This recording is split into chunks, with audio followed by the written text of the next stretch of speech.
Gravando, beleza. Boa noite, não dá pra tirar o erro de gravação. Dá. Não, foda-se, deixa assim. Boa noite, pessoal, bora lá? Galerinha, continuação então aqui da parte 1 de UV7 Baking, tá? Pra quem tá perdido, tá na cal aqui agora, teve a parte 1 2 semanas atrás aí. Foi um aulão gratuito que, na verdade, eu tô querendo fazer experimentos pra ver se rola aqui no Discord mesmo. E é aulas, assim, vamos dizer assim, de temas quase que aleatórios, assim. O lance é não ter uma linha reta, assim como é o curso, né? O curso aqui do Odyssey, ele tem ali uma certa linha lógica para você aprender a fazer arte para jogo, né? Então você começa entendendo o que é uma game engine, para entender quais são as exigências, quais são as entregas finais. Depois começa a fazer o personagem, texturiza, coloca o movimento dele, beleza. Isso é uma ordem lógica que a gente sempre leciona aqui no curso. O lance aqui dos aulões gratuitos é pegar alguns temas que eu sempre sinto que são dificuldades de alunos, de profissionais, como, por exemplo, abrir malha. Abrir malha sempre é o capeta, retopologia sempre é o capeta, meta-human tem sido o capeta também. Enfim, são alguns temas que eu tenho em mente. Então, todo mundo que está presente aqui nessa chamadinha de agora pode se sentir 100% livre para desmutar e tirar uma dúvida. Que o lance, o porquê que eu faço aqui é para justamente vocês interagirem comigo, tá? É diferente quando eu vou fazer aula, já fiz aula gratuita também lá no YouTube, mas aí eu tenho que ficar lendo comentário. É bom e ruim, tá ligado? O chato é eu ter que ficar toda hora dando aquela biscoitada no outro monitor pra ver ali a pergunta do pessoal. Então aqui, gente, sem vergonha nenhuma, por favor. Vocês estão em casa, vocês vêm aqui, trocam ideia, ouvem as besteiras que a gente fala, então fica à vontade, tá? Eu tenho aqui algumas anotações, tá? Então eu tô gerando até um slide melhorzinho, não tá completo, eu vou usar parte dos slides que eu tô usando para tocar a aula de hoje. E na aula anterior, o que eu fiz? Eu falei muito sobre a parte conceitual, né, de limitações técnicas, sobre todo esse lance de UV7, né? De um modo geral, deixa eu só recapitular o que é o UV7 para eu conseguir ter uma liberdade aqui durante a aula. Que é o seguinte, onde que entra o UV7? Né, vamos voltar mesmo, vamos supor que eu estou fazendo esse dragão. Aliás, eu estou aqui com o portfólio do Bento Ribeiro, grande abraço, eu troco ideia com ele aí. Um dia eu consigo entrevistar esse homem ele é um homem difícil, assim, eu tô naquele momento de conquista com ele, assim, né? Mas enfim, tem um momento que, assim, você vai lá e faz simplesmente um high poly, né? Então vou focar aqui nessa tela.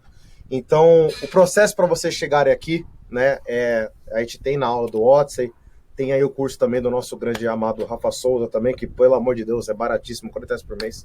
E eu não ganho nenhuma comissão, tá? Eu faço propaganda dele de graça mesmo. Prestação de serviço.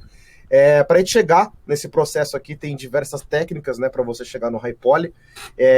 A gente passa nossos professores, pelo que eu vi, é praticamente unânime, a gente passa uma regrinha ali, a gente tenta sugerir uma regra, né, que é você focar primeiro em formas primárias, para você chegar numa concepção de silhueta.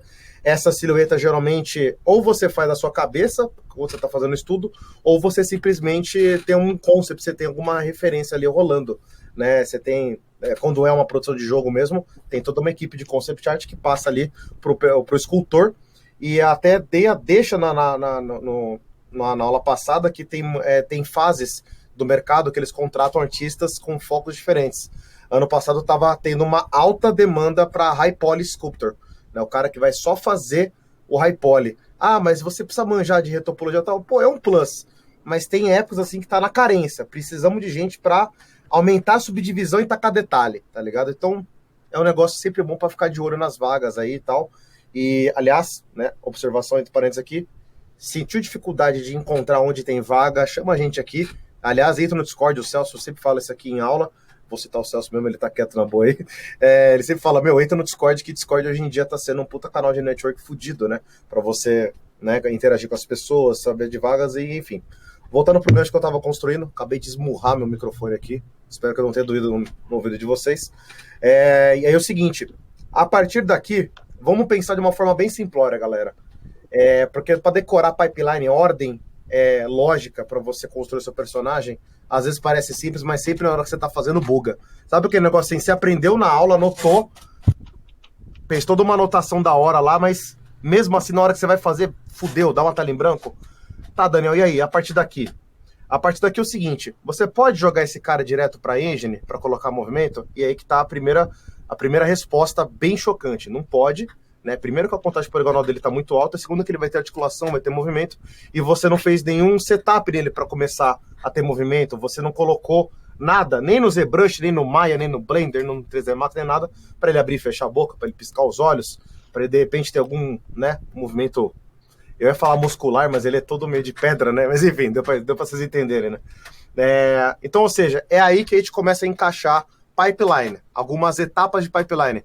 Eu citei pelo menos aqui uma etapa de você se preparar o modelo para ele receber movimentos. Isso aí, lá na frente, né? Muito mais à frente da etapa que eu estou ensinando aqui, é a etapa de rigging, né? Aí, beleza. Quando você quer rigar, é uma etapa que você está querendo preparar o seu modelo para futuramente colocar movimentos. Vocês pegaram uma ordem? Eu vou só blocar aqui, mais ou menos, tá? Então, eu vou colocar aqui, ó, High Poly, tá? High Poly Mesh, então você fez a sua malha High Poly. Acabei de falar que lá a etapa final é uma implementação na engine, então esse lance de você colocar no seu jogo final, para você virar realmente um boss e tal, você vai ter que colocar isso numa Game Engine, tá? E o nome desse processo a gente costuma chamar de implementação na Game Engine. É o momento que você pega a sua Mesh 3D, coloca numa Game Engine e ele passa a funcionar lá dentro, tá? Só que, ou seja, aí que vem as perguntinhas, se ele vai ser somente uma estátua, se de repente ele é uma recompensa de um caçador que senta na cabana dele e tem exatamente essa cabeça aqui, né, fixada ali na parede. Se é essa situação, hoje em dia no Unreal 5, se o seu jogo ele é para console e para PC, o pessoal vem testando, né, não é uma promessa muito bem cumprida ainda, mas a Epic Games, por exemplo, ela promete para você que você pode exportar direto do ZBrush para Unreal, né? Eu, particularmente, nunca testei. Quero muito testar porque eles estão resolvendo isso. Pô, mas a contagem poligonal não fica alta, né? Então por que você não pode jogar direto daqui para cá? Porque a engine vai reclamar para você do poly count. Pô, a contagem poligonal dele tá enorme, não vai rolar. Para você resolver poly count, aí você vai lá e pergunta pro professor, como é que eu resolvo esse problema? Ele vai pegar e falar, você precisa fazer uma otimização de malha. Aí você pergunta de novo, tá, professor, o que é otimização de malha? Putz, cara, aí vamos lá, tem diversas técnicas. Você pode fazer uma retopologia, você pode fazer Z-Remesher dentro do próprio ZBrush, você pode fazer 1 milhão de coisas. Então vocês perceberam que o pipeline nasce daqui? Pô, essa otimização de malha não é para fazer aqui, na hora da engine. Você não tem um botão lá, Optimizer. Ele vem aqui, ó, depois. Otimização de malha, entendeu? Então, ou seja, vocês estão pegando a minha linha de raciocínio? As coisas, elas nascem devido a alguns objetivos que vocês querem. Se você quer colocar na engine, você precisa fazer uma otimização de malha. Mas, Daniel, você não acabou de falar que dá para colocar do ZBrush direto para a engine? Se o seu objetivo for colocar ele não se mexer, ficar estático, dá-lhe. Manda para lá, tá de boa. Talvez, assim, você vai ter problema com textura, porque você vai ter que texturizar todos os mapas diretamente do seu High Poly, né? A gente estava falando aqui um pouquinho antes da live começar, sobre o Chris Costa, né? O Chris Costa é um artista brasileiro que está na gringa e ele já assumiu que ele faz todo o processo dele de texturização de mapas de roughness para você obter regiões brilhosas e opacas, e cor, e volumes, e todo tipo de... toda aquelas categorias de mapa de PBR, ele faz tudo do ZBrush, né? Pô, Daniel, mas o ZBrush, ele não tem PBR, ele não tem lá metallic, roughness, ele não tem essas paradas. Não, mas no final das contas é tudo preto e branco, né? Então, onde você pinta de preto e branco, exporta aquilo como um mapa de preto e branco e plugar aquilo num canal de roughness, ele vai responder para você como regiões que estão brilhosas e regiões que estão opacas, tá? Então, PBR nada mais é do que pintar de preto e branco as coisas, ou de cores, né? Se você quer emitir uma cor emissiva, você tem que fazer uma somatória de 3 canais, uma cor. Quer colocar um verde fluorescente ali, então tem que colocar um verde. Você quer uma região, de repente, o olho dele que ele seja totalmente transparente, você vai ter que pintar de alfa, dependendo da engine tem que ser de preto e branco ou em alfa, né? Alguém já odiou minha aula e já saiu, já. Mas enfim, vocês pegaram aqui que vai ter o lance de texturização, tô citando aqui. Então, entre o High Poly e a engine, você vai ter que, em algum momento, texturizar, né? Eu até coloquei questões aqui, PBR, tem mapas, categorias de mapas diferentes, né? Temos aí. Beleza? Então tem aqui também, estou falando então de otimização de malha, tá? Deixa eu só falar algumas situações que eu vou falar hoje aqui, que uma delas é o tal do Z-Remesher, temos o Wrap e temos a retopologia, tá? Vou falar disso aqui já. E aí, beleza. Citei também o rigging, porque depois vai ter animação, tá? Então, recapitulando a minha primeira construção de raciocínio, Do high poly, se a sua situação não for essa que eu falei, de você pregar uma coisa estática na parede, que é esse exemplo que eu dei, você quer fazer uma coisa com movimentos, você vai precisar fazer um rigging para poder animar. Só que aí que tá, você não pode, é um bom senso, é uma excelente prática, você não rigar nada que esteja numa contagem poligonal alta. Aí precisa ter uma preparação de malha, de topologia, você redesenhar toda a topologia dele, porque aqui tá high poly pra caramba, uma contagem poligonal muito alta, para você poder começar a preparar para rigging, para você poder reduzir, você tem menos polígonos para poder se preocupar e poder ali estar adicionando numa certa influência. Então, se você tem, por exemplo, faces assim, fáceis de você detectar, como essas que eu estou rabiscando aqui na tela, fica muito mais fácil de você direcionar. Você coloca um joint aqui, por exemplo, e fala o seguinte, essas 3 faces vão pertencer a esse joint daqui, tá? Se você tem, de repente, faces aqui embaixo e estipula um joint aqui na ponta, você vai lá e fala, então essas 2, 3, qualquer coisa que tiver aqui à frente, vocês vão obedecer esse joint de baixo, tá? Então, ou seja, a redução de contagem poligonal, vocês podem ver que pelo menos aqui, eu já citei 2 ganhos, que é pelo menos ficar mais fácil para você rigar para depois animar, né? Então o processo de rig e animação agradece malhas mais otimizadas e no final das contas, quando você quer fazer um personagem que tem articulação, ele vai ter movimentação, não rola ficar botando ele em high poly, você tem que fazer uma retopologia. Então aí que vem, né, a otimização de malha. E aí que tá alguns motivos que eu acho, né, o porquê que a gente precisa fazer eles, tá? Beleza, eu não deixei essas perguntas aqui para mim. Necessidade de abrir malha. Beleza, deixa pra lá, vou improvisar aqui mesmo. É que, aliás, eu tenho que preparar essas aulas no meio da correria de trabalho, né? Então, vamos que vamos. E é um aulão gratuito, né? O intuito aqui é ajudar a galera, tá? Então, o maior motivo, eu não vou nem colocar as técnicas, porque que você precisa otimizar, tá? Então, facilitar, uma coisa que eu nem citei ainda, tá? Mas já fica aí um spoiler para vocês. Abertura de malha fica muito mais fácil. Na abertura de malha, é um processo que você tem que basicamente realizar algumas regiões de recorte para você tentar planificar esses modelos. Imagina que você está texturizando, imagina que você está cuidando de uma linha de pintura de peças metálicas, tipo de carro, né? Então, vocês não sei se já viram como é que o pessoal pinta a lataria de carro. O pessoal não monta o carro, pega uma máquina de spray e sai texturizando ali em cima, né? Não sai pintando ali em cima. Por quê? Você vai ter peças que estão encaixadas uma nas outras e você precisa pintar, né, até na parte de trás, de repente. Você tem que pintar a peça toda. Então, se o carro está montado, você não vai ter acesso a regiões que estão escondidas, né?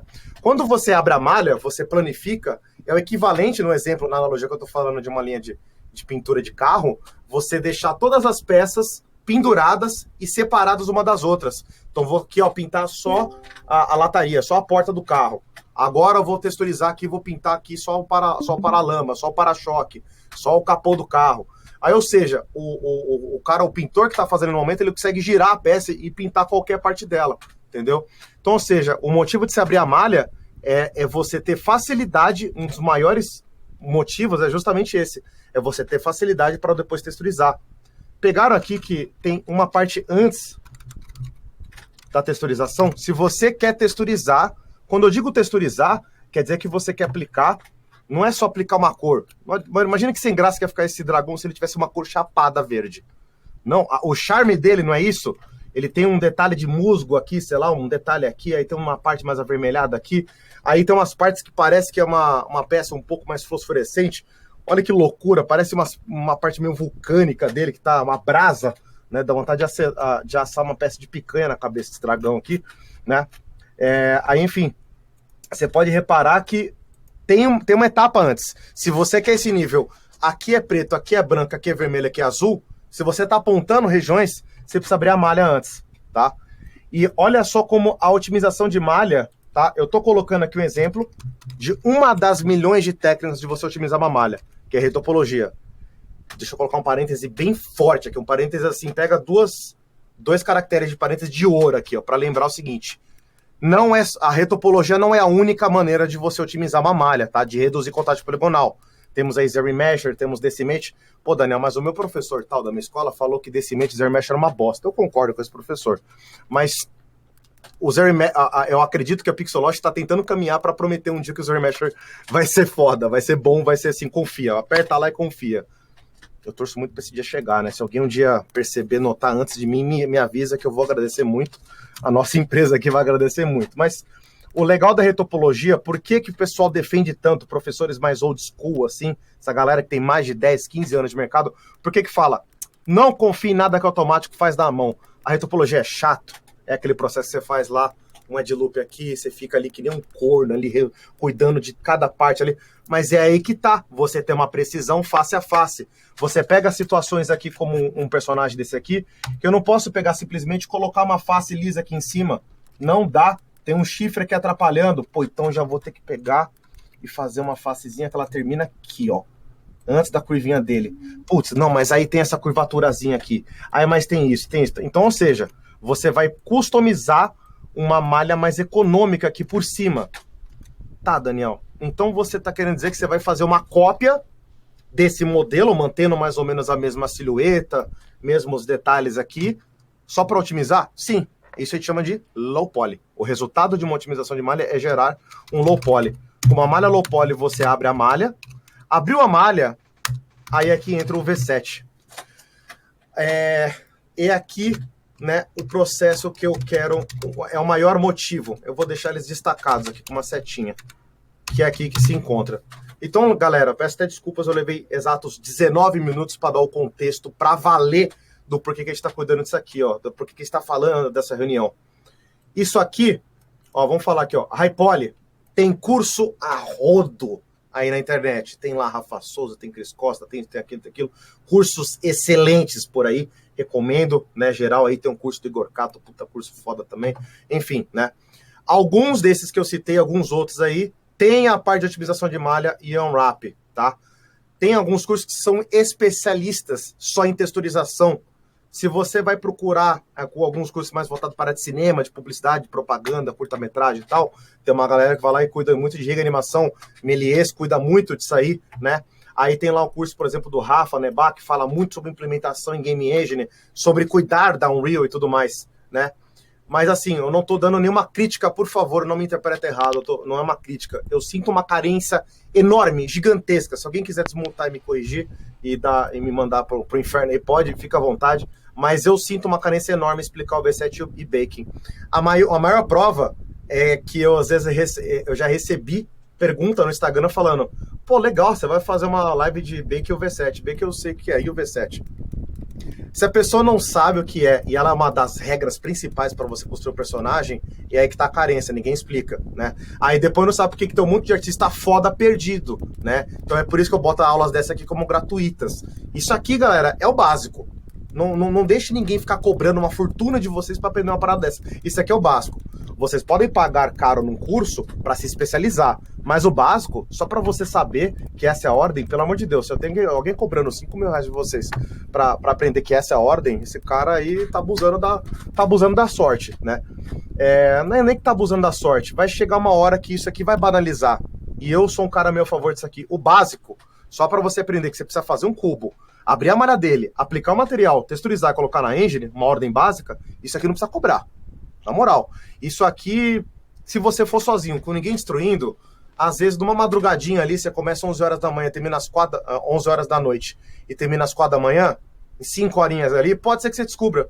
Porque hoje em dia tem informação pra caramba.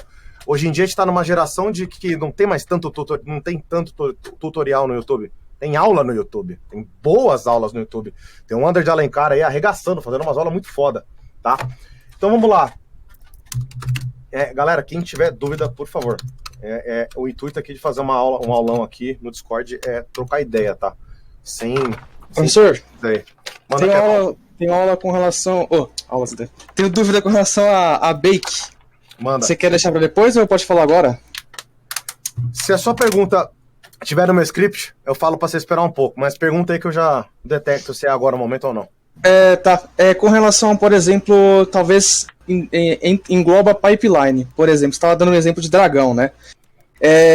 O dragão teria um pipeline mais certo a se fazer, na verdade, começo de pipeline com relação no caso, a retopologia, perdão. Você faria uma retopologia na mão, Com certeza. ou uma no wrap, como seria, no caso, no wrap, se desse pra fazer. O wrap... Ah, tá. Um plugin lá, sim. Isso. E, no caso, no Zebra Mesher, que você não aconselha tanto, né? Não. E, então, por exemplo, aí são 3 linhas de pipeline diferentes, e aí, pensando bem, isso também leva em questão da demanda da entrega, né? Em qual você vai utilizar, né? Então, analisando bem uma situação, qual o caminho, assim, eu acho que deveria ser o mais excelente correto? Pergunta. Excelente pergunta. Isso aqui é pra agora, não é pra depois, não. Tá. Desculpa. Ainda bem que tá pra mutar rapidinho aqui. O lance aqui é o seguinte. Por exemplo, você falou do wrap, né? Uma das outras técnicas é o tal do wrap. O wrap, pra quem não sabe, é uma maneira de você pegar uma malha que já tá pronta. Alguém já fez uma retopologia, já tá low poly, tá com uma contagem poligonal adequada pro jogo. E você dá um comando específico, tem uma certa ordem de comandos, que você vai fazer com que ela envelopa, assim. Então, imagina uma camisa assim, aí você pega um cara que tem um corpo que nem o meu, assim, bem esbelto, bem maravilhoso assim. Você pega uma camisa que ela é plana, quando eu visto ela, ela se adere a esse formato de deus grego que eu tenho aqui, de coxinha de deus grego. E aí, ou seja, ela se adere à forma. Isso aqui é um wrapping, né? É onde ela vai acompanhar. Ela pegou o formato trapézio, um ombro, tetinhas, tal, costa, então ela acompanha o formato. Só que ela tá já numa contagem poligonal adequada. E a malha original você joga fora, né? Joga fora, ela se descarta ela, porque ela tá numa contagem poligonal muito absurda, ela só serviu para dar os volumes pro seu low poly se aderir em cima, né? Então o que o Kevon tava perguntando aqui era justamente isso. Em casos humanoides, né? Tem até aquele vídeo que eu já citei, que é do Siamak Roshani, que é aquele cara que fez lá a direção de arte do Ghost of Tsushima. Tem uma série de vídeos deles que ele fala lá sobre esse tipo de pipeline, que é quase que a dúvida do Kevin. Quando o personagem ele é humanoide, ele é o seu herói, ele é o protagonista, ou são NPCs, porém é tudo humanoide, geralmente o pessoal já tem uma base mesh pronta que não precisa nem ficar se preocupando com isso. Não tem nem a etapa de retopologia, não tem nada disso aí. Se você tiver alguém que você precisa dar uma atenção a mais, você faz um wrapper, porque ele economiza processo, como o Kevin falou, né? Então você está economizando seu tempo.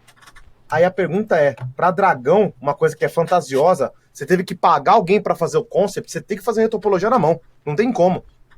A retopologia ela tem que ser feita na mão, porque os formatos eles são todos customizados. Aliás, a graça de você ter a liberdade para fazer, pegar um ZBrush, um software como ZBrush, uma tablet ali, uma mesa digitalizadora e fazer um formato desse aqui, a graça é você ter a liberdade artística para fazer. Então a retopologia ela vai ser uma regra o tempo todo.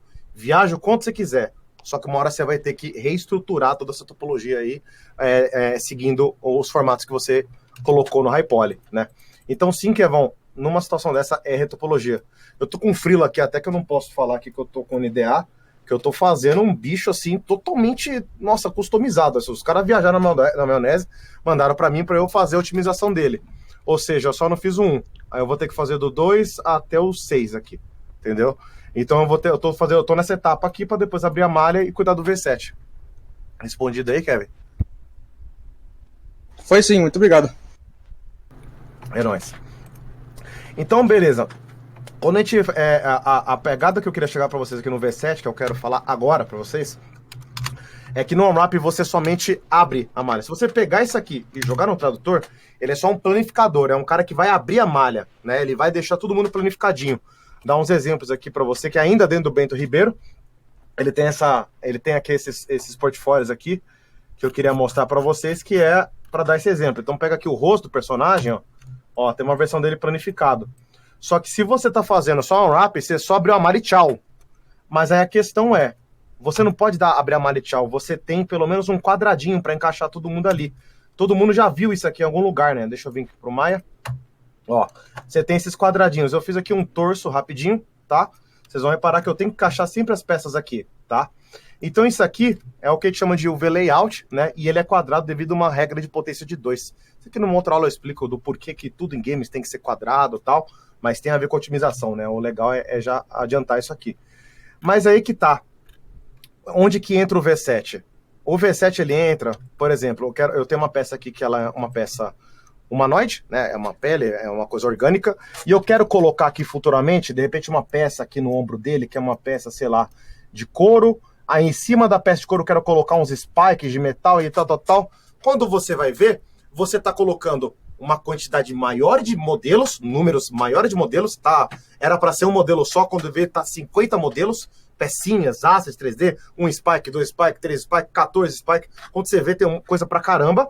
E cada um numa categoria de configuração de material diferente. Uma peça metálica, cromada, lindona, zero bala. Outra ali é uma peça um pouco mais enferrujada. Opa, tá numa categoria diferente. Aí você pega aqui a parte de pele, ela tem setup de pele, né? Tem, pra quem já deu uma malhada lá nos shaders da Unreal da Unity, tem aula de shader pra pele. Que é pra você pegar lá, pluga a cor, bota um pouco de brilho, aí bota um pouco de scatter, um pouco de sombra, um pouco disso, um pouco daquilo, opacity, tal, tal, tal, que é para ele ter essa representação bem fiel a como é a vida real. Então, ou seja, aqui no caso, você tem categorias, então, como eu tô falando, categorias de material diferente. O V7, ele vem aqui, tá? Para primeiro de tudo, otimizar, a otimização não é só de malha, você precisa otimizar quantidade de materiais no seu personagem, tá? Como assim economizar? Uma coisa que infelizmente poucas pessoas falam. Pega uma situação como essa aqui, ó, tá? Esse personagem do Bento, ele tem 1, 2, 3, 4. Eu acho que essa peça aqui seria a quinta, sexta, sétima, oitava peça. São 8 cores diferentes que a gente está detectando aqui. Pelo menos 8, deve ter mais ou menos aí, tá? Então tem 8 materiais. Se esse personagem ele vai para um jogo que é mais econômico, 8 materiais aplicados pode ficar pesado. Porque cada material, a gente esquece muito dessa regra. Cada material igual um draw call. Daniel, o que é esse draw call lazarento aí? Draw call é uma coisa que quando você está esculpindo, ninguém lembra dele, porque não é para lembrar, não é etapa para lembrar dele. Não existe draw call no ZBrush, tá? Aí no Maya, você tá fazendo Maya, tá fazendo Blend, tanto faz. Sabe quem vai reclamar de draw call? A engine. Ao pé da letra, tenta pegar isso aqui e traduzir. É a chamada de um desenho. A sua placa de vídeo, ela vai estar lá de boa tomando um chazinho lá, vendo as merdas que você tá fazendo na Unreal e na Unity, e ela viu, olha lá o cuzão lá, botando um personagem com 50 materiais. Ele vai me chamar pra eu desenhar 50 vezes essa bosta aqui pra ele postar o joguinho dele pra avó dele. Entendi, que cuzão. Então, a grosso modo, tirando a brincadeira aqui, você tá chamando a sua placa de vídeo, todo o setup do seu lindo computador gamer aí cheio de luzinha, você tá chamando ele 50 vezes pra desenhar alguns materiais. Então, pra um personagem só, 50 chamadinhas de desenho.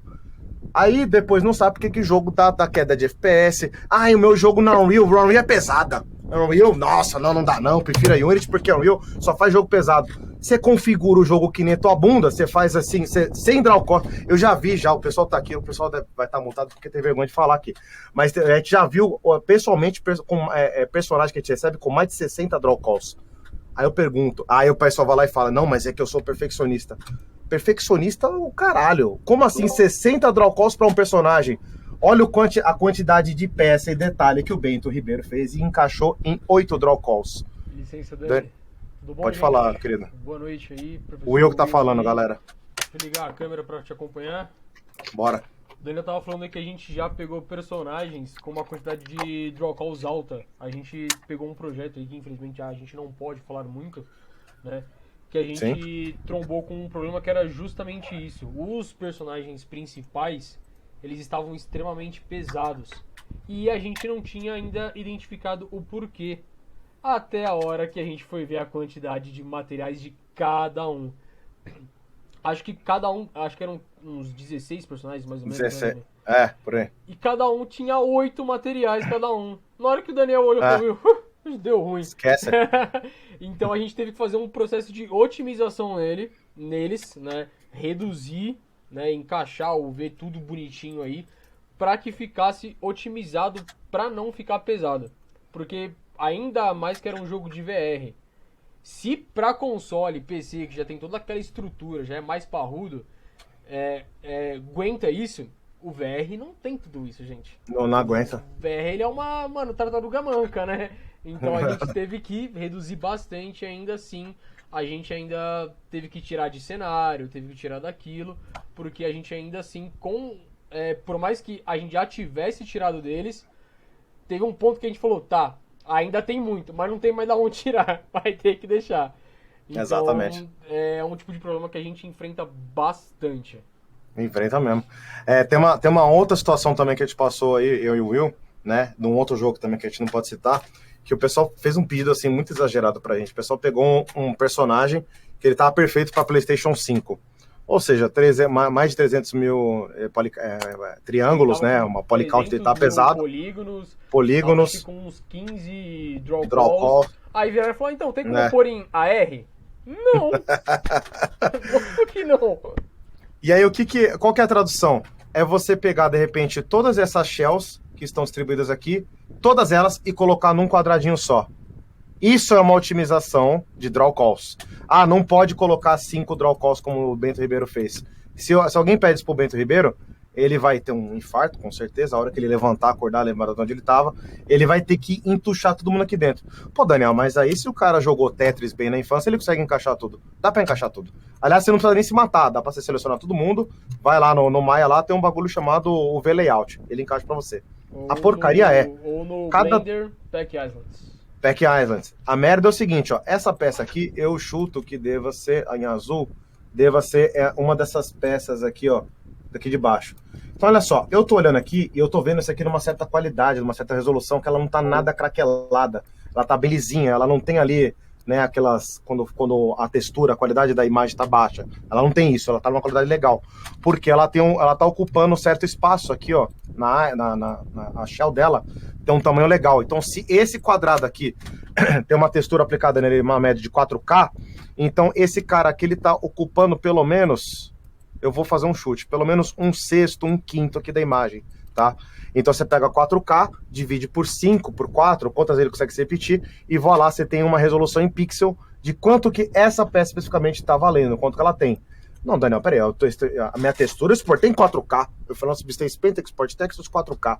Sim, mas as peças que você... Cada pecinha aqui, ó, essa pecinha não tem 4K, porque ela é uma fração. Olha de matemática lá, eu sei. A gente escapa de matemática para ir para humanas, mas a matemática não sai da gente. Essa pecinha aqui não tem 4K, porque ela é uma fração de uma textura de 4K, tá? Então, esse bagulho aqui não tem 4K. Todo mundo, essa imagem toda, ela tem 4K, que ela tá distribuindo seus pixels para cada shell. Quando eu digo shell, é esse pacotinho aqui. Eu vou fazer uma representação, um jogo rápido aqui, tá? Eu tenho um personagem que eu fiz aqui, cara, esse aqui ele foi cobaia. Eu tô pensando em trocar o nome dele de orc para cobaia, que ele foi cobaia de aula de anatomia fantasiosa, aula de retopologia, aula disso, eu uso ele para tudo. Aí é meu... Daqui a pouco eu vou imprimir e colocar ele atrás, ali, que ele serviu para muita coisa, tá?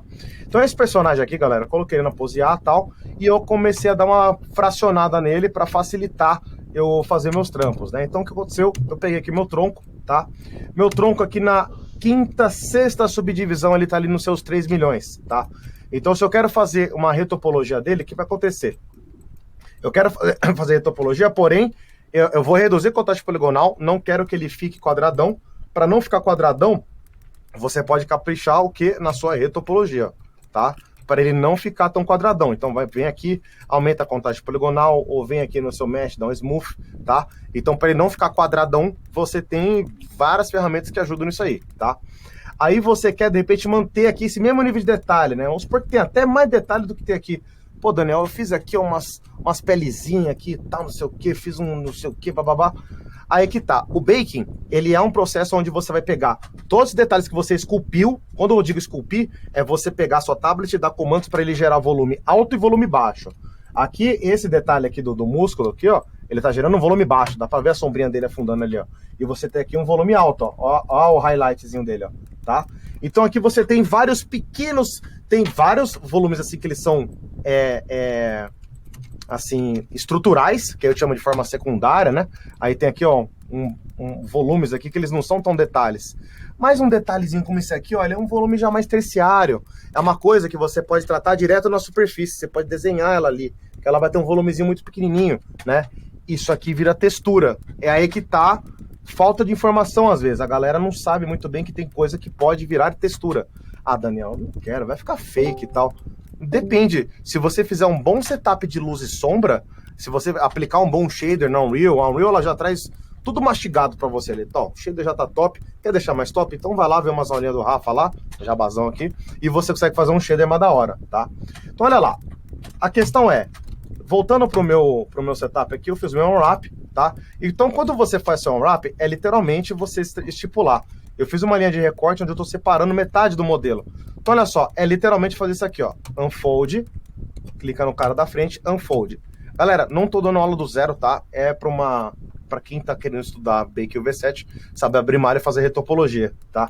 E aliás, convite, só fazer um parêntesão, convitezão. Pô, Daniel, eu tenho dificuldade, né? Não dá pra se tirar uma dúvida aí. A gente tá em chamada aqui o dia fucking inteiro, meu, na boa.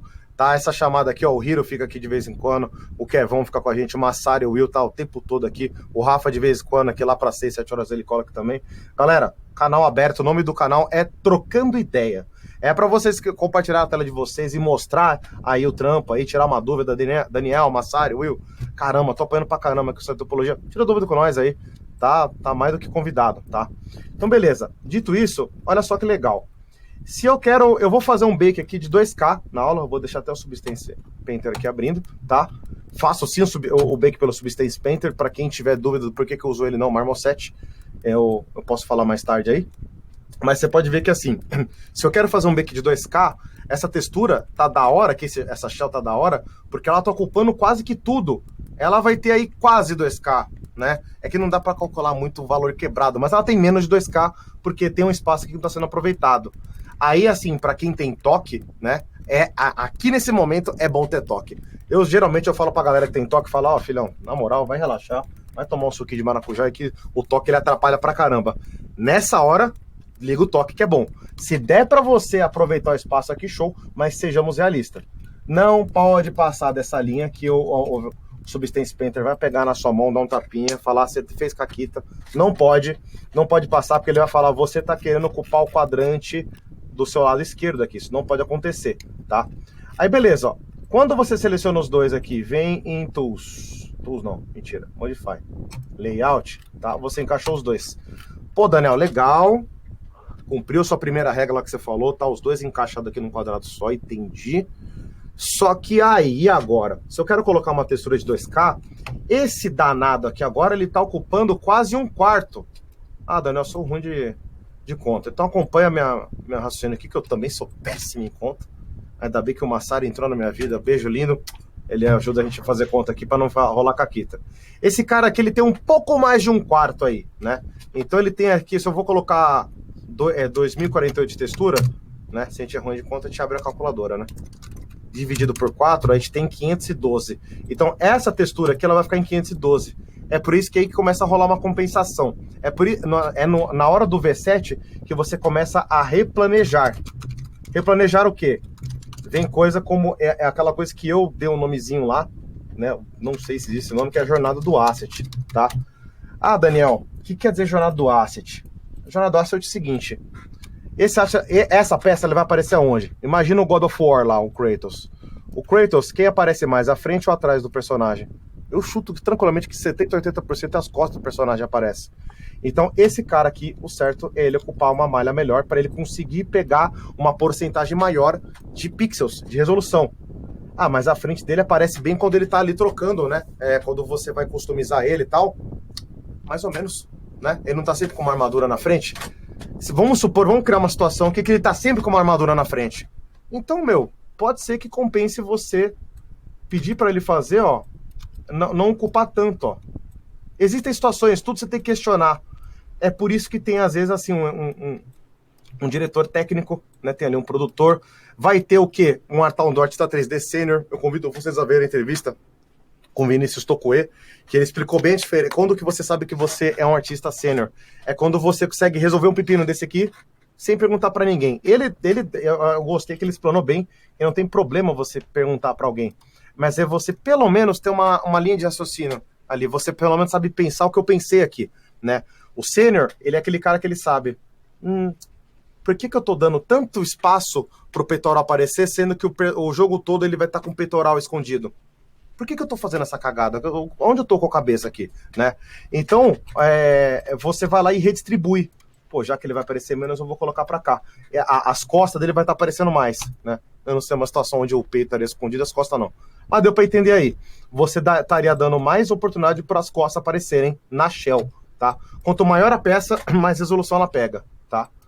Então, ou seja, isso aqui é esse planejamento. Você pensar se vai ter algum enquadramento do seu personagem, vai colar na cara dele. Puta, esses enquadramentos, essa geração de jogos narrative games aí, né? The Last of Us e tal, que a câmera chega perto. Cara, é textura só pro rosto. É um material aplicado só pro rosto. Aliás, tudo isso aqui tá rolando, tá? Tem que ter um material aplicado. Então, um material só pro rosto, com o rosto todo ocupando o máximo possível aqui do seu quadrante, tá? E dentro do V7, você tem que aplicar o material. Pô, Daniel, é sério que você tá ensinando a aplicar material? É sério. Porque tem gente que já me questionava, porque é literalmente o botão direito, Assign Material. Aqui, ó, Lambert. É 3 botões. É 3 botões, eu sei. Mas pega algumas situações aqui, ó, como eu coloquei, ó. Pega uma situação assim, ó. Vem aqui comigo, ó. Pensa que assim, você tem uma mesh, um material. Então eu tenho uma mesh, só apliquei o material. E quando você tem 2 meshes, o que você vai fazer? Você vai aplicar 2 materiais? Já parou para pensar que dá para colocar em um material só? Para cada material, você tem um V7. Tá? Você tem um quadrante para ocupar. Então vamos supor assim, ó. Eu vou criar um cubinho aqui. Tá? Eu vou pegar esse cara aqui, ó, e dar o nome dele. Deixa eu deletar o histórico dele primeiro. Delete History, para não ficar muita aba aqui na parte de atributos. E vou dar o nome de material, corpo, tá? Então você pode ver que na minha lista, no meu Hypershade, na minha listagem de materiais, ele tá ali, ó. Mentira que ele tava na outra tela. Tá aqui, ó, o danado, cadê você? Match corpo, tá bom? Então vai lá pro outro lado, daqui a pouco eu te chamo de volta. Aí beleza, esse cara aqui ele já tá com a malha aberta. Olha que interessante, tá? E eu vou aplicar um outro material nele, ó. Assign New Material. Lambert, tá? Então eu tô pegando ele aqui e dando o nome dele de Match Cubo. Beleza, você pode reparar que a regra é a seguinte. Tenho 2 malhas, apliquei 2 materiais, cada um tá ocupando o seu quadrante, tá? Porque basicamente é cada macaco no seu guarda. Aqui cabe muito bem esse ditado popular. Mas aí é o seguinte, e se eu quisesse otimizar, e se chegasse o diretor técnico lá, chega lá um cabeça quente, vai lá e fala, fulana, pode não. Só vou pedir aqui pro Rafa. Ô, Rafa, eu vou só diminuir. Você consegue dar uma montada, por favor? Eu acho que dá pra ouvir o seu ventilador aí. Zero problema. Imagina, que isso. Aí é o seguinte, aí vai chegar lá o diretor e fala, é melhor você não fazer isso aqui, porque você tá colocando dois draw call pra uma situação besta como essa. Então, numa situação como essa aqui, ó, nesse cara, você vem botão direito, Assign Exist Material, Match Corpo. Pô, você colocou o mesmo material, então agora você não pode deixar a malha, a UV dele dando overlap na malha do corpo. Você precisa rearranjar. O shader, tá? A sua engine, ela vai ler de cima para baixo. A gente lê de baixo para cima. Como assim de baixo para cima? O artista, ele faz as mesh 3D dele e ele decide quantos materiais ele quer aplicar para elas, tá? Porque ele tá priorizando o quê? Textura, cor, brilho e tal. O shader, ele tá identificando quantos materiais estão sendo utilizados. Então, a UV, a UV aqui, ó, ela só vai ser interpretada, o shader, o Soul Engine, só vai conseguir ler de acordo com independente, você tem aqui 3 meshes, tá? E tá todo mundo encaixado aqui, ó. A engine, ela só vai conseguir ler essas informações através do material. Eu costumo dizer que o material, ele é o porta-voz da sua superfície de 3D, da sua mesh. Então ele vai acessar, ele não vai ler pela sua mesh 3D, ele vai detectar lá que tem 4 materiais e cada material está sendo aplicado em tantas meshes. Então esse material está sendo aplicado em 10 meshes, esse aqui está sendo em uma só, esse aqui está sendo em 5, esse aqui está sendo em 3. O artista 3D se preocupa com isso aqui, ó. O shader se preocupa com isso. Então a gente está se preocupando, a gente tem que também, o artista técnico, o technical artist, ele tem que se preocupar com o que a engine vai gerar ali de alerta. Opa, você tá aqui, nessa situação, você está sendo muito econômico, você conseguiu pegar um material e reaproveitar ele para 10 meshes. Puta, a engine vai achar isso aqui maravilhoso. Pode ser, se você errar alguma coisa aqui, pode ser que artisticamente fique tudo errado, fique tudo assim, cagado de qualidade, né? Então, por exemplo, situações que são terror, o artista 3D ele adora pegar um personagem lá, pega 5 draw calls e aplica um para cada mesh. É um pro dente, um pro olho, um pra pele, um pro cabelo, um pra tanguinha, ficou lá. Aí chega o shader e fala, ô amigão, é sério mesmo que não dá pra você pegar todos esses caras aqui e jogar em um só? Sério mesmo? Você não me ama, não? Sabe? Então, são situações como essa aqui que eu tô falando que dá pra, tá? Então, no caso, ó, o que eu tô falando não dá nenhum overlap. Porque, literalmente, se você os dois estão no mesmo material, a textura vai vir pros dois. Então, se você pinta esse cara aqui de azul e ele tá aqui em cima, ó, ele vai aplicar nas costas.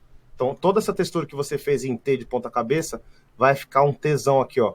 Um Tzão, ficou trocadilho muito péssimo. Um T grande, pronto. De ponta cabeça, azulzão aqui nas costas dele, tá? Então não pode ter nada atropelando, você tem que tirar ele da frente, tá? Se fosse na situação que tava antes, que são dois materiais, e tá um atropelando o outro, de boa. Porque o shader, ele vai ler a textura só desse cara aqui. Porque tem um material só pra ele. Tá? Então o UV7 é essa distribuição de materiais. Junto com todo esse planejamento que eu tinha falado, né? Distribuição de materiais, tá bom? Então, a grosso modo, galera, posso voltar para cá, tá? Eu vou exportar esse danado, File Export Selection, tá bom? Pode ser FBX mesmo. Vou copiar esse endereço. O Will sempre me dá bronca porque eu não dou um set project. Mesh tronco. Por favor, né? Brincadeiras à parte. Facilita bastante nossa vida aí como artista 3D. Eu Sim. não sei vocês, mas eu tenho preguiça de organizar tudo. Então quando eu organizo, vai ter que ser pelo menos uma vez certo. O legal é que o set project ele faz por você, né? Ele organiza por você. Você vai colocar uma textura, ele já vai pro lugar certo, né? Tanto o set project como o project window do Maya, que ele já cria as pastas certinho, né? E ele já tem toda a divisão, porque pra quem já pegou um job um pouquinho mais parrudo, o que é o mais chato é você ficar separando em pasta. Aí se tem um botão que já faz isso por você, pô, não fica comendo bola não. Com certeza. Clica ali, com certeza. É quase como se fosse uma regra da Bíblia, né? Ama-te mesmo, tá ligado? Exatamente. Tenha carinho com você mesmo ali, né? Se você não amar galera, você mesmo, ninguém vai te amar. Quem que vai amar? Exatamente. Não é exatamente essa regra bíblica, foi só uma brincadeira. Eu acho que a gente desvirtuou tudo agora. Mas tá bom, tá valendo. Olha lá. Então o que eu fiz aqui, galera, foi exportar um high poly, tá? Do tronco ali. E eu fiz um low poly baseado no formato dele. Se você for reparar, ó. É uma coisa que eu não mostrei, né? Foi isso aqui, ó. Ele tá sendo... Eu peguei aquele high poly lá, ó. E fiz uma retopologia por cima. A hora que ele quiser aqui. Olha lá. Ele já tinha a malha aberta, né? Mas é só para exemplificar. Então eu usei ele como uma referência e fiz toda a retopologia por cima, ó, tá? Vou reparar, ó. Tem mais ou menos o mesmo formato, só que tem uma redução de contagem poligonal gigantesca. Olha quanto a densidade que a gente tem aqui, né? De polígonos aqui, né? A densidade de subdivisão. E olha que coisa linda e organizada. Tá muito, muito mais fácil de trabalhar assim. Então aqui no caso, ó, vamos criar um novo arquivo. Não vou usar o DIN, isso aqui fica para uma próxima. Tudo que você colocar aqui, você pode trocar já. Então vou dar um select. Aqui a gente coloca o low poly. Vamos colocar, cadê? Mesh tronco low poly. Tá, ok. Na hora do bake, a gente precisa vir aqui do ladinho. Aliás, o nome do material vai aparecer no texture set list. Por isso eu usei FBX, o OBJ, o Substance Painter não vai colocar para dentro aqui o MTL. Então ele não vai conseguir reconhecer. Vai vir um untitled, que ele vai gerar um do zero. Não é bem um problema, mas ele vai começar a meter o bedelho no seu pipeline e começar a renomear por você, né? Então, para quem... Aliás, para quem não, né? Recomendo a gente ser chato em todo o processo. Até renomear malha, até renomear material. Pô, Daniel, chatão. Bem-vindos a fazer games, né? Fazer personagem para game. Personagem para game, eu sempre falo pra galera que é uma ciência, assim, né? Ele tem todo... Cada passinho que você faz ali errado ali, você paga muito caro na frente. E às vezes não é você que paga caro. É a próxima pessoa que tá cuidando do seu trampo ali, a pessoa que tá rigando. Aí depois você anda no corredor lá do trabalho, aí tem alguém falando mal de você nas costas, você não sabe por quê, né? É o rigger lá falando, ó lá, o cara que não faz retopologia que nem a bunda dele, aí o personagem amassa tudo aqui, né? Enfim. Aí a gente tem aqui Eu gosto de colocar as layers aqui na outra tela, né? Mas é só para facilitar meu fluxo de trabalho. Então, no caso, ó, Texture Set Settings, eu vou fazer um Bake Mesh Maps, tá bom? Vou colocar aqui em 2K, aqui é legal você fazer no limite que você vai aproveitar, beleza? Galera que tem placa de vídeo 3070, 3080 para cima, parabéns, você consegue texturizar, fazer um bake em 8K, mas ao mesmo tempo, boa sorte, faça um café, porque nem a sua placa de vídeo vai aguentar isso numa velocidade rápida, tá? Isso aí é uma coisa, assim, muito questionável. Na hora do V7 é você perguntar, precisa de 8K de bake? Sério mesmo que precisa? Pô, não precisa, isso aqui não é... O pessoal de cinema, por exemplo, usa... eu não mexi muito, né? Posso até estar falando besteira aqui, mas tem um Mario que parece que ele suporta com mais facilidade. Eu tenho minhas ressalvas, mesmo não mexendo, pela minha experiência, eu já tenho a dizer que, assim, bake de 8K é bake de 8K. Pode ser o Mario, pode ser o João, pode ser qualquer software aí, o negócio é pesado, né? Então, beleza, eu tô gerando uma porrada de textura aqui, tá? Vou deixar todas elas. Coloquei o meu High Poly, Bake Selected Textures, tá? Então ele tá gerando ali. Então você vai ver que tudo que eu tava falando de textura, tudo que eu tava falando ali de volumezinho, terciário e tal, né? Eles vão virar, no final das contas, uma imagem, uma textura. Então, para quem tá pegando esse vídeo aqui logo do começo, saiba que o que você tá esculpindo vira uma imagem. Daniel, repete isso aí. Lembra aí, ó, pra quem é das antigonas, não sei se vocês lembram aí que tinha... Lá vai eu citar exemplo de velho aqui, né? Mas todo mundo já comeu algum chocolate que era embalhado, embalhado é bom, né? Embalado em algum papel alumínio, né? Então você pega lá um Papai Noel, você pega ali um coelhinho da Páscoa e tal, e ele era embalado ali, né? Naquela... Deixa eu ver se eu encontro aqui. Num papel alumínio, né? Deixa eu botar aqui.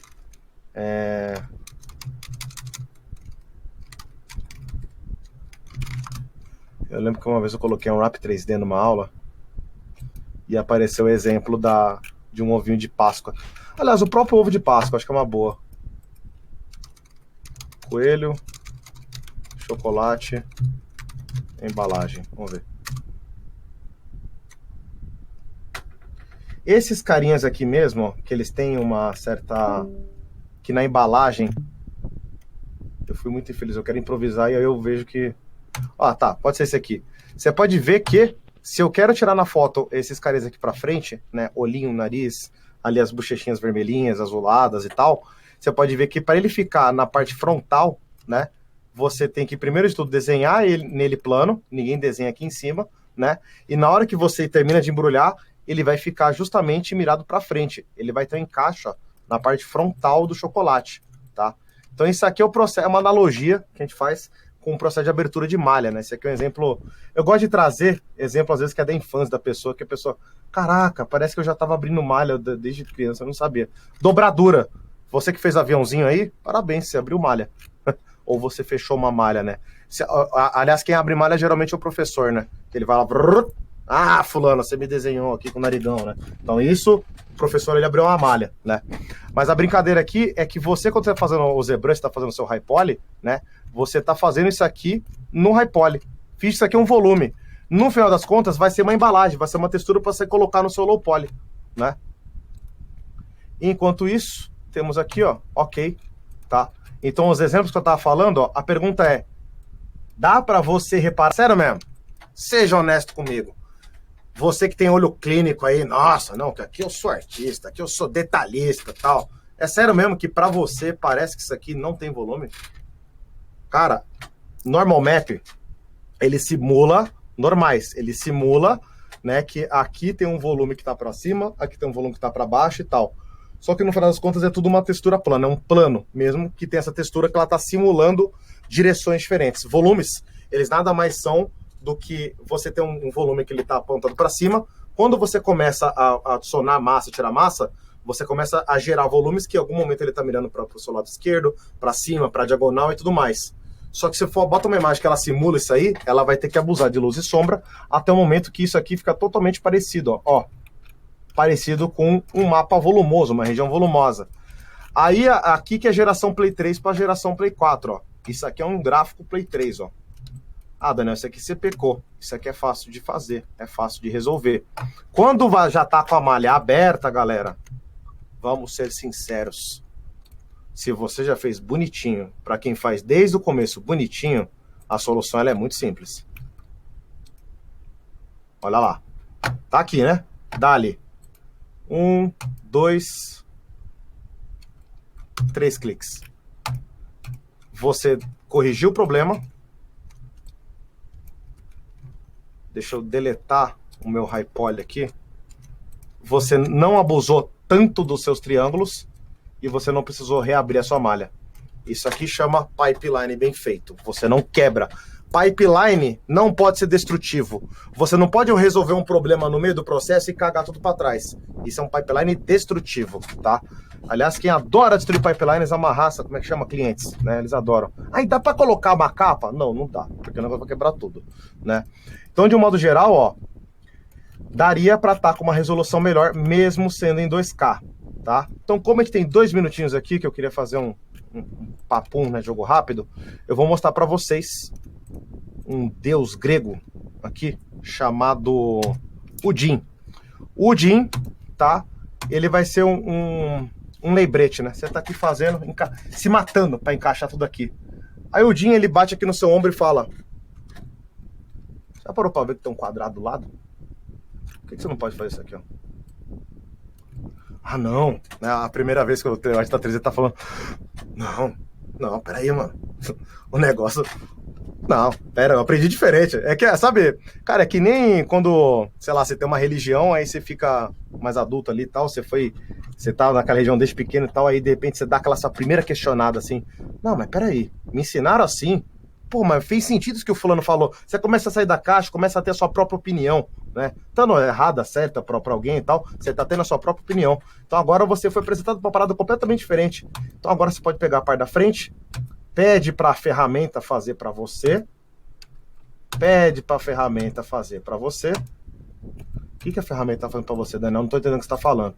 Eu estou aqui, ó, pedindo para ele ter o maior espaço possível para o seu V7. Tomando cuidado com isso aqui, ó. Ó, isso aqui é caquita. Isso aqui, ó, substância, pega na sua mão, dá um tapinha e fala: não faz isso. Joga aqui para cá. Pronto. Isso aqui é uma malha com o Odin, galera. O que é o Odin, Daniel? Você tá falando Odin aí? Tá parecendo que você tá falando um primo do pudim aí. Que porcaria que é essa aí, mano? O que é o Odin? Deixa eu pegar minhas anotações aqui. O Odin é isso aqui, ó. U de e o V. Pra quem não sabe, o V são 2 eixos, tá? Então, o U igual pixels de largura e o V pixels de altura. Eu só troco às vezes. Acho que, na verdade, esse aqui é a altura e esse aqui é a largura. Enfim, tanto faz. São 2 eixos, porque é 2D, tá? É assim como X, Y, Z são 3 eixos. Né? Esquerda, direita, cima, baixo, frente, trás. Né? Então, é U de UV, DIN de Dimension. Então, isso aqui é aí que tá a nomenclatura, né? Isso aqui é minha dimensão de UV 1001, a contagem do DIN. O DIN ele não sabe contar de 1 até de 0, né? De 1 até 999. Ele já começa em 1000, né? É tipo a Valve, né? Não conta até 3. Enfim, aí você tem aqui o de 1001, 1002, 1003, 1004, até o 1010, tá? Aí depois ele vai, joga aqui pra cima e tal. Aí, olha só que possibilidade. Olha quantos DINs você pode usar. Aham, você lá usando um monte de material. Aplique um material só, meu querido e minha querida. Aplique um material. Vai ficar mais pesado quando se a engine ela suportar Unreal Engine. Aí agora os haters de Unity, os meus haters de Unreal aqui vão me esbofetear. Eu, até onde eu sei, né, a não ser que você seja um bom programador de shaders, a Unity não tem suporte ao DIN.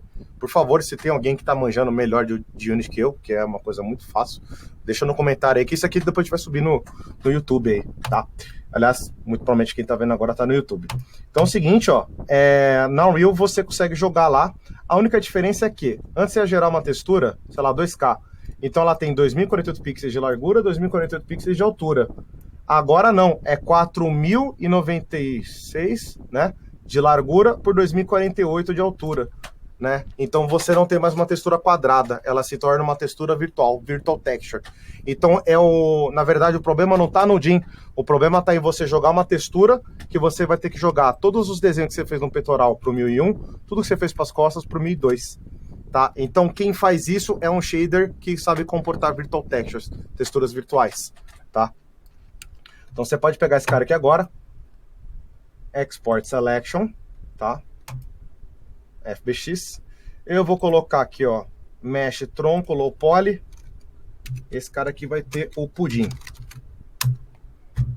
Eu fico brincando aqui, de repente alguém vai lá e fala, Daniel, tentei fazer um pudim aqui, mas queimou. Aí agora aqui, ó, File New. E para que a gente vai queimar, né, cara? Os trocadilhos parece que me perseguem. O bake, ele é assar. A gente vai queimar um pudim aqui mesmo. Falando é literalmente sobre isso. o pudim, quando eu tive que estudá-lo, né? Não tinha muito sobre. Sério. Aí eu jogava pudim. Aí o Google já, você quis dizer pudim? Pudim. Pode Achava a receita de tudo que era tipo, mas o que eu queria não. Aí quando você se deparava, você fala, caralho, eu preciso estudar 3D. É. Caralho. Vamos lá. 2048. Tá? Taca ali aqui. Piriri, pororó. Abracadabra. Cadê o tronco? High poly. Tá? Olha, eu dando a mancada do século. Se você tá percebendo que o seu quadrado aqui não tá cinzinho atrás, quer dizer que a sua cena de Substance Painter não está com suporte para o DIN. Daniel, como é que faz uma cena com suporte com o DIN? É muito simples, meu querido e minha querida. Na hora de criar o bagulho aqui, dali. Clicou esse cara aqui, ó. Aí, ó, só sucesso, só alegria. Bota o pudim aqui, ok. Olha lá. Tchaná! Tá? E agora você vai reparar que tá certo, que você tem 1001 e 1002. Aí você pede para queimar o pudim aqui com o seu High Poly. 2048, Bake Selected Meshes. Qual que é, Daniel, tá, eu entendi que você explicou que você joga outro bagulho lá pro lado lá. Qual que é o ganho? Você tem um quadrante só para cada parte, você vai espalhar melhor a resolução. Você vai ter uma shell maior, onde você tem faces maiores para você conseguir inserir mais pixels de detalhe. Você não precisa aumentar para 4K. Uma textura de 4K vai pesar muito mais pro seu draw call. Se você coloca um 2K com o DIN, pode ser que fique pau a pau. Eu tenho comigo que fica um pouco mais leve, tá? Mas aí que tá. Tudo isso aqui, galera, você tá fazendo um personagem super otimizado. Tem que ter um bom Technical Artist lá no final. Se o seu Technical Artist não conseguir, o cara que vai implementar isso na Unreal Engine, vai implementar lá na Engine, se ele não conseguir colocar tudo isso que está fazendo para funcionar, não dá de nada. Aliás, a Engine final ela tem que ter suporte para o DIN no final, tá? A Unreal tem suporte. Usuários de Unity aí, perguntem aí no Google aí. Eu acho que a gente pode perguntar até para algum colega nosso aqui que manja de Unity, se tem ou não. Eu acho que não, tá? Não dá para usar esse tipo de pipeline se você não tiver suporte para o DIN, tá? Tá fazendo uma baita uma otimização, aí o pessoal lá da equipe tá lá falando, nossa, não, muito louco, muito foda, né? Mas aí não tem suporte, tá? A olho nu é difícil de reparar, mas a sua malha tá muito melhor otimizada. Situações como essa aqui, ó, tá? Quer dizer que você não aplicou aquele software NED, tá? Aí o que eu recomendo, ó, é você, na verdade, dar um Mesh Display. Eu recomendo um Unlock Normals, depois um Software NED, tá?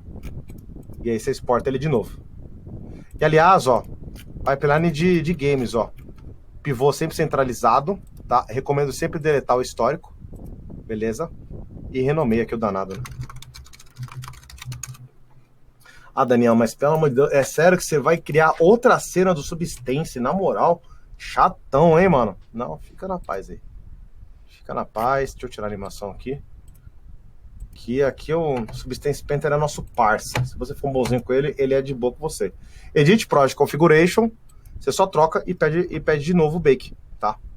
Você vai vir aqui. Ok. Olha lá. Ele cagou e andou pra mim. Então vamos pedir outro Bake. Aliás, pode ter sido impressão minha, mas o Bake aqui do DIN ficou muito mais rápido, cara. Não sei qual que foi a brisa aí. Eu acho que pode vou colocar de novo. Também, Dani. Só ele guardou a informação, né? Um extra sobre o Anti-Aliasing, que é pra evitar que as bordas fiquem Anti-Aliasing. serrilhadas. Obrigado por me corrigir sobre o inglês. Não, você falou certo. A Aliasing é coisa de brasileiro. É? É a Lasing mesmo. É Lasing. É porque ele evita que fiquem aquelas bordas serrilhadas durante o processo de bake, né? Aí tira um pouco desse aspecto também, mas Esse aspecto aqui, né? detalhes, né? Hoje para aula, infelizmente, como nós temos pouquíssimo tempo, né, a gente Sim. sempre vai para o modo mais econômico, mas eu sugiro que vocês, bom, brinquem, testem, aproveitem. Testa, O software está aí para uso e é sempre legal vocês colocarem a mão na massa para verem como que o software tipo funciona e Exatamente. sentir mesmo como que o processo roda. Era só isso mesmo. Não, obrigado pelo complemento aí. Ó, eu queria aproveitar para falar disso aqui. Isso aqui, meus queridos e minhas queridas. É que eu acabei. Puta, acho que eu deletei o high poly, né? Parabéns para mim, Daniel. Daniel, você é um gênio da matemática. Tronco, high poly. Ah, não, quero tronco na terceira subdivisão, senão vai travar o meu Maia aqui. Isso aqui, geralmente, é diferença de altura que tem do high pro low, né? Então, legal, ó. Quando você tá vendo que tem uma distância, ó, vai dar ruim. Então, o tal é que aqui, no caso, eu já deletei, né? O meu histórico. Quando você já fez a subdivisão, você pode tirar ela, corrige a altura e aplica a subdivisão de novo. Daniel, já fiz. Então, beleza, ó. Você vai lá e devolve um pouco o volume, ó. Deixa ele um pouco mais próximo da superfície, ó. Ele tem que estar aparecendo de leve, assim, ó, tá? Porque, ou seja, isso aqui vai ter um ray distance, que vai ser um cálculo que ele vai fazer do high poly para o low poly, ó.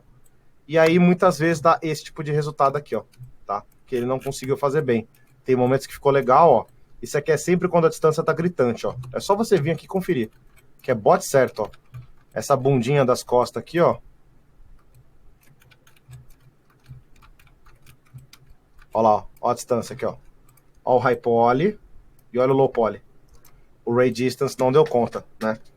É por isso que eu entendo perfeitamente quem usa o tal do X-normal. O X-normal você faz um cálculo de ray distance e se você fizer uma parada um pouco mais porca, por exemplo, no X-normal você tem um resultado melhor. Porque você consegue, se você pedir para ele fazer um cálculo de ray distance, ele vai tentar calcular por você isso aqui, essa sua cagada que você fez aqui na bunda aqui, né? Mas mesmo assim a gente recomenda, independente do software, fazer uma distância bacana aqui entre o high e o low, tá?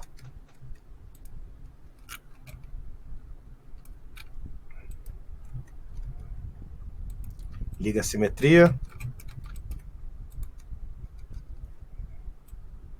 Ó, tem que estar aparecendo um pouquinho. Por que tem que estar aparecendo um pouquinho? Porque quer dizer que as superfícies elas já estão batendo, estão se nivelando. Se você fazer uma parada aqui, o bake ele não vai conseguir fazer essa... entender, jogar os detalhes daqui para cá. Não vai rolar muito bem, tá? Se você começa a aproximar, o ray distance vai falar, opa, agora tá pertinho. Dá para eu pegar o desenho daqui do high poly e copiar no low poly. Fica mais fácil, né? Isso aqui, ó, imagina um pintor foda, um Da Vinci da vida, só que o bichinho tá meio cegueta já, né? Já tá meio velhinho já. Aí você bota ali, o ray distance seria ele da referência. Aí ele tá fazendo um modelo, né, um modelo nu ali, ao vivo ali, né? E ele fala, filhão, filha, chega um pouquinho mais próximo, perto de mim aqui, porque eu tô desenhando aqui, eu não tô chegando aos seus detalhes. Eu preciso ver com um pouco mais próximo para eu chegar aos detalhes e fazer aqui uma réplica sua aqui melhor, né? O bake nessa hora é isso aí, ele tá fazendo aqui uma cópia sua. Então o high poly seria ela, o low poly seria o quadro dele. O ray distance aqui é a distância, né? Véi, acabei de improvisar essa analogia. Toda vez que eu faço uma analogia, eu morro de medo de não fazer sentido, mas essa fez sentido.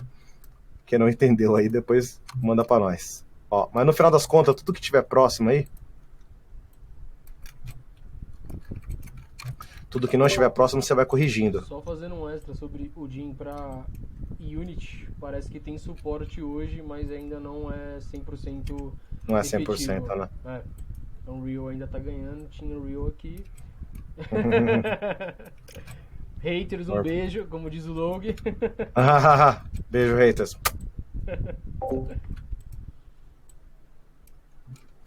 Mas brincadeiras à parte, galera, eu trabalhei 6 anos com o Unity.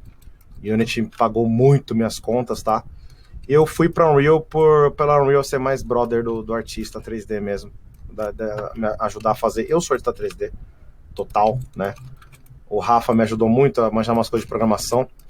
É legal que ele me ensinou programação a favor do artista, que é a Technical Arts, você aprender a fazer um shader, você plugar um mapa ali no Unreal, no material, e você consegue aproveitar ele melhor.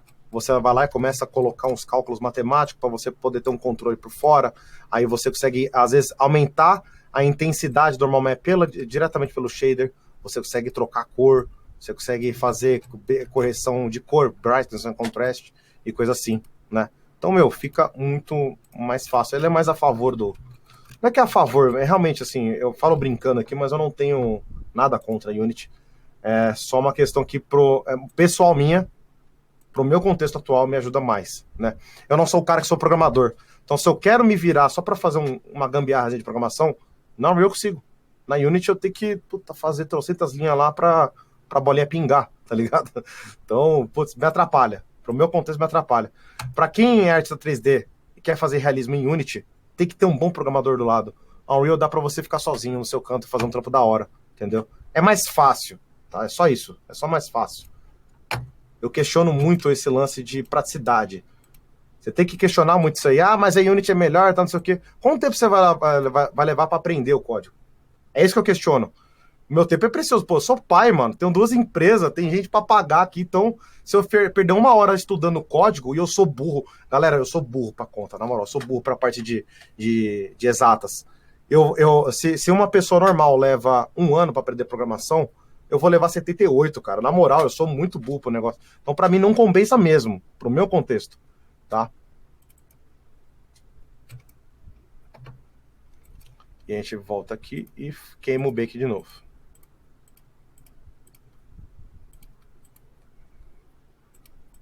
Eu tiro aqui por prevenção, tá? Só pra dar aquela limpada. Se quando você tira resquícios de código ali que fica uma bobeirinha ou outra ali, eu prefiro, tá? Não tira, arranca mesmo.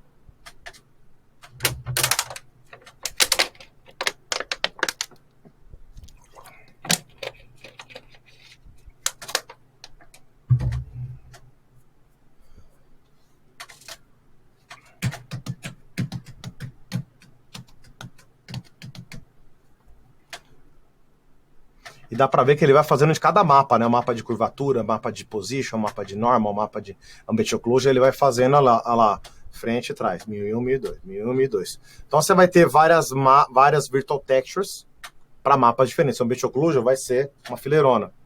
Seu albedo vai ser uma fileirona. Seu normal mapper vai ser uma fileirona, né? No ZBrush, para quem não sabe aí, dá para fazer em UDIN também, tá? Você pode exportar um displacement map aqui, ó, que é no Z plugin Multimap Exporter, você quer o Displacement Map, por exemplo, aí você vem em Export Options, File Names, e você pede aqui embaixo, se eu não me engano, pede para trocar, ó, o DIN, tá? E você quer o Displacement Map, você quer em TIFF, você quer no formato que você quiser, ok, tá? E depois você vem aqui e dá um Export Map, ó, tá? Create All Maps, aí você tem um Displacement Map com o DIN. Tá bom? E vou lá, ó, resolvido o problema, ó, das costas, daqui. Então, Ray Distance. Beleza, galera? Gente, a gente chegou no final, tá? Espero que vocês tenham curtido aí, espero que vocês tenham entendido aí. Fica totalmente livre aí para vocês entrarem em contato com a gente, tirar dúvidas, tá? Na verdade, eu vou abrir aqui rapidinho, 10 minutinhos para tirar dúvidas, perguntas e respostas, tá? Só vou dar uma revisada antes de abrir total, né, a nossa ordem, tá? Deu para ver o quanto que é uma topologia, ó, você tem um cuidado no processo aqui de otimizar, quanto que ele infringe. Então deu para ver que não dá para dar uma aula de UV7 e baking sem voltar aqui e falar do cuidado que tem que ter, né? Cuidado com o futuro Ray Distance. O que seria o futuro Ray Distance? Né? Você deixar low poly, faces, né? Mesh do low poly, próximas, né, da altura do high poly, né? Você tem todo um mundo ali mais ou menos alinhado, mais ou menos próximo da mesma superfície. Não tem como você fazer tudo isso aqui sem uma boa malha aberta, ela tem que estar esticadinha. Não adianta nada você vir aqui também no Maya, né, na hora de abrir a malha, e você realizar aqui algumas mancadas, né, que rola bastante, como por exemplo, você dá um overlap, né, em alguns pontos, né? Coisinha assim, ó. Isso aqui. Opa, ó, tá? Então, ou seja, aqui que o desenho que era para estar sendo aplicado aqui, ele vai estar totalmente deturpado, ó. Ele vai estar esticado, ele vai estar tipo um triângulo, assim, ó, todo esticadinho, uma malha dobrada, assim, ó. Você vai fazer o bake com um negócio assim, vai dar ruinzão, né? Então, para você fazer um bom V7 limpão, né, você tem que abrir a malha bem, tem que ter a retopologia tem que ser religiosa, né? E é por essa e por outra que o Zero Mesher, ele é questionável, né? O Zero Mesher desse mente funciona numa boa quando o objeto é estático. O exemplo que eu tava dando lá no começo, você quer fazer um personagem que vai ficar estático, uma estátua, manda do ZBrush direto, né? Faz teste lá, testa lá no seu device final. Se você tem que testar isso aí, de repente, num PlayStation 5, quer testar no celular, joga lá, vê se estoura, e se não estourou, manda bala. O que vai deixar ele não estourar objetos estáticos, hypore pra caramba, é você ativar o Nanite, tá? O Nanite, ele vai... tem uns 50 materiais aplicados. O Nanite, ele vai deixar tudo num draw call só, e ele resolve contagem poligonal porque ele muda a maneira dele interpretar. Ele não conta ponto, ele não faz isso aqui. O que faz as coisas travarem é isso aqui, ó, ficar contando ponto. 1, 2, 3, 4, puta que pariu. Fudeu. Aí esse puta que pariu da placa de vídeo do seu processador e da sua RAM é o que faz o PC ter lag, ter queda de FPS, tá? Então, e draw call também. 1, 2, 3, 4 materiais, porra, dormir, ponto. A sua placa de vídeo dormindo, o jogo fudeu, né?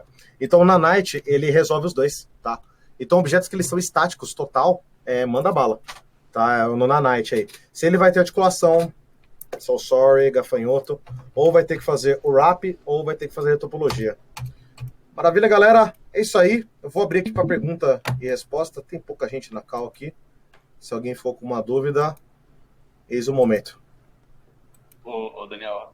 Fala, Rafa. Pode falar. Eu tenho uma dúvida, mas eu acho que não é pertinente para a sala de bake. A minha dúvida é como se cria ID Map quando você está setado, o teu modelo está setado para o DIN.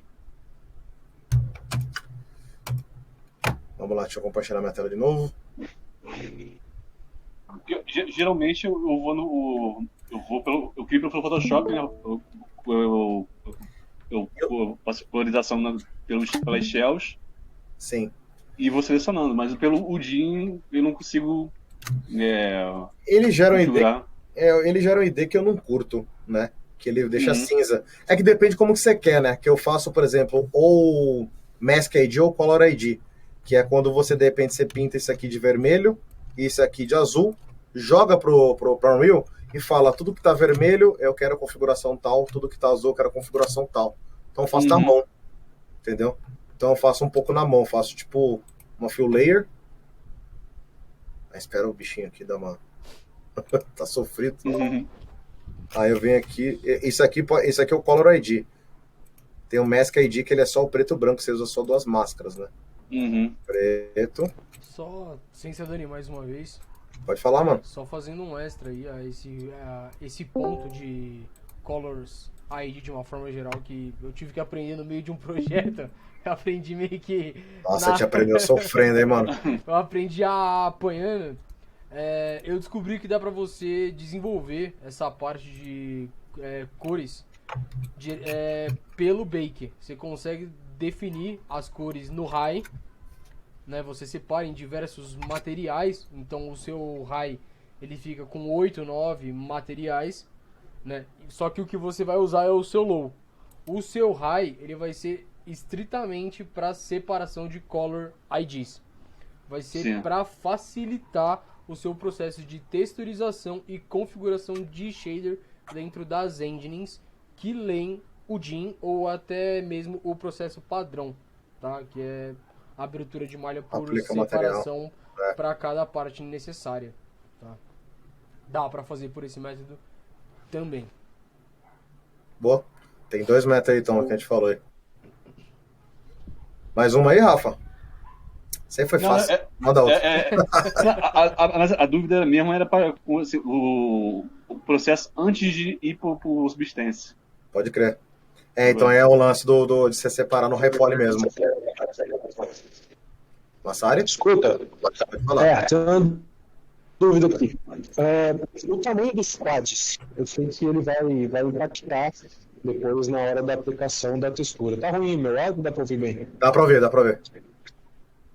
Tá, então o tamanho dos quadros eu sei que ele vai impactar depois na hora de você montar a textura. Se você tem um trecho da malha que os quadros estão muito estreitos e o outro está muito largo, isso vai impactar. Mas isso é usado em algum momento para, quando você está fazendo a texturização, querer mais detalhe numa área ou menos numa outra, do mesmo jeito que a gente muda o tamanho dos mapas na hora que abre no UV?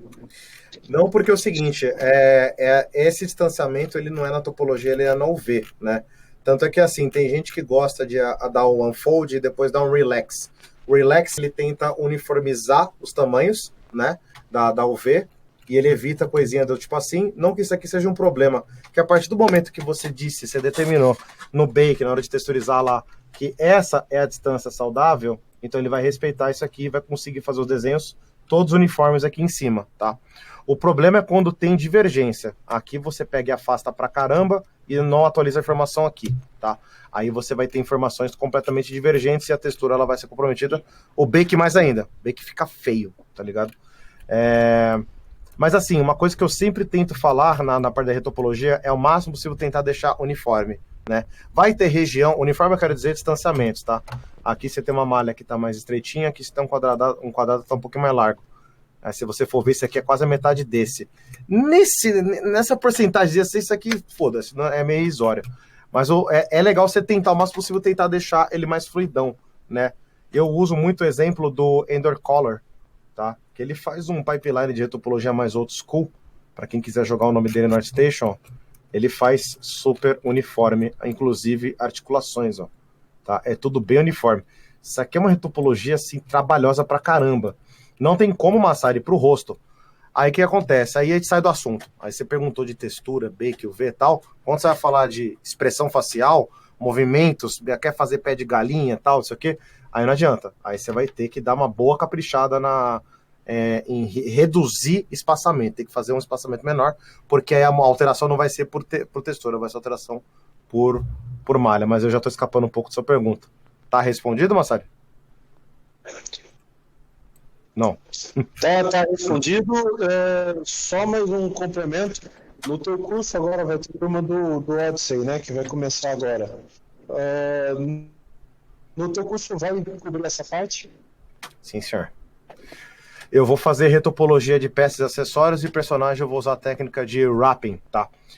Só um adendo porque o Massari perguntou aí, explicando bem sobre o Odyssey rapidinho. O Odyssey ele tem um compromisso de explicar como é que é a rotina em pipeline de Ornstad 3D no mercado, tá? Então, assim, com processos muito, muito artísticos, eu prefiro deixar para um outro curso aí. Para quem quer aprender anatomia pra caramba, dá-lhe Rafa Souza, 40 reais por mês. Aqui no Odyssey, a gente pega uma base mesh e começa a trabalhar em cima dela, simulando como se fosse uma demanda mesmo. Professor, fulano de tal, aqui, ó, tá aqui, você tem que fazer uma gárgula, sei lá, para daqui uma semana.